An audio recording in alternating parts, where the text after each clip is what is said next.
word that sums up the parable of the talents is working. We must work till Jesus comes. Look with me at the story in Matthew 25. And just a quick explanation, because I'm looking at a paraphrase this morning. I remember this story from the King James Version, and it uses the word talent. And the word talent is really just a unit of money. Some experts say that a talent was equivalent to up to 20 years' worth of wages. So the paraphrase that I'm looking at this morning puts it in actual dollars, and it may not really calculate to what it meant in that day, but it helps us understand and get a grasp of the story this morning. Matthew 25, verse 14. Jesus said, "It's also like a man going off on an extended trip. He called his servants together and delegated responsibilities. To one he gave $5,000, to another $2,000, and to a third $1,000, depending on their abilities. Then he left. Right off, the first servant went to work and doubled his master's investment. The second servant did the same. But the man with the single thousand dug a hole and carefully buried his master's money. After a long absence, the master of those three servants came back and settled up with them. The one given $5,000 showed him how he had doubled his investment. His master commended him. 'Good work.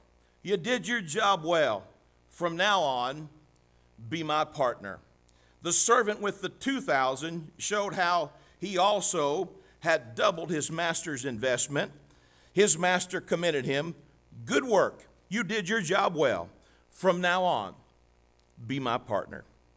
The servant given 1,000 said, 'Master, I know you have high standards and hate careless ways, that you demand the best and make no allowances for error.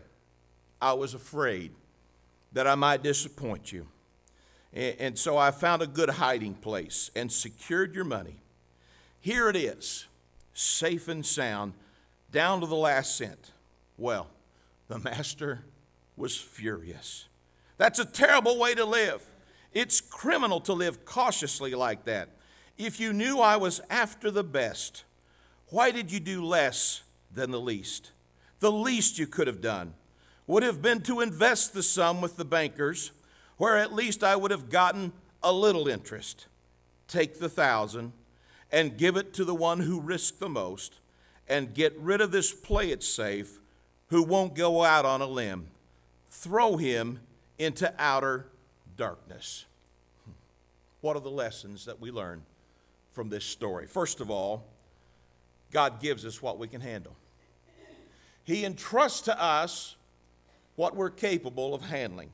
Look at how the master divided up things among his servants. Verse 15, to one he gave $5,000, to another 2,000, and to a third 1,000.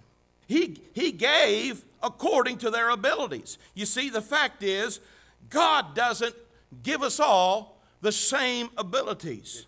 Jesus is coming again, and we've got to use our talent for him. Second lesson, being responsible leads to more responsibility. When the master found out that the servant he'd given $5,000 to had doubled the investment, what did he say? He said, "Good work. Good work. You did your job well. From now on, I want you to be my what? My partner." Now that's quite a promotion to go he goes from being a servant to a partner. Be responsible. Third lesson, you don't have to be the best, but you do have to give your best. Look at what the master said to the servant that buried his one talent. He said to him, "If you knew I was after the best, why did you do less than the least?" What's the least that the man could have done with one talent? The only time we're failures in life is when we don't even try. This man didn't even try. Fourth lesson, use your talent or lose your talent. God has loaned every one of us at least one talent, and he expects us to use that one talent to the best of our ability. You see, God created every one of us to be contributors, not consumers. When we don't use the talents that God gives us, we stand a chance of losing them.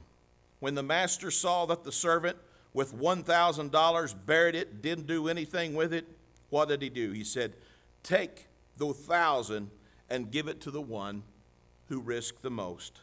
Now, that seems harsh, but let me ask you something. Don't you expect, when you invest in something, don't you expect a return? Sure you do. God's no different.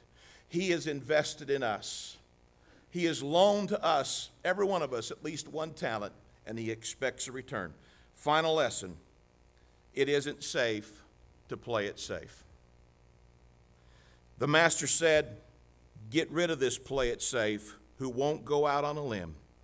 Throw him in to outer darkness. My brothers and sisters, let me remind us one more time. Jesus is coming back.